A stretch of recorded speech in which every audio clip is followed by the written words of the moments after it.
Welcome to this DelfStack tutorial video. In today's video, I'll show you how to convert a PDF file into a Word document on your Mac.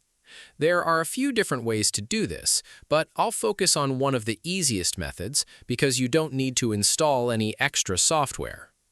Start by opening your preferred web browser. It can be Safari, Chrome, or any browser you like. Once you're on a new tab, type PDF to Word into the search bar and press Enter. You'll see several online tools that can handle the conversion for you. Pick any service you trust. I usually use I Love PDF because it's simple and works well for most files.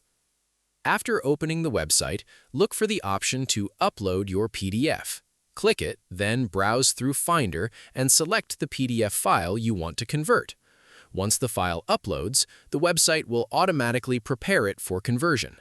Depending on the file size, this may take a few seconds.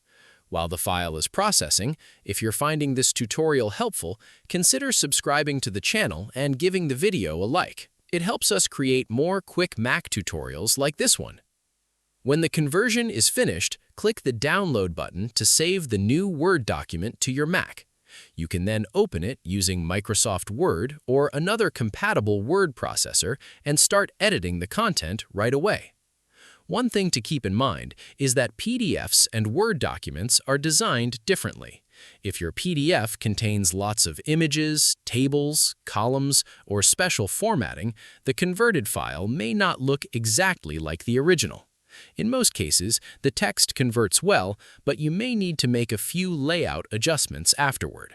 For important documents, it's always a good idea to quickly review the Word file before sharing or editing it further.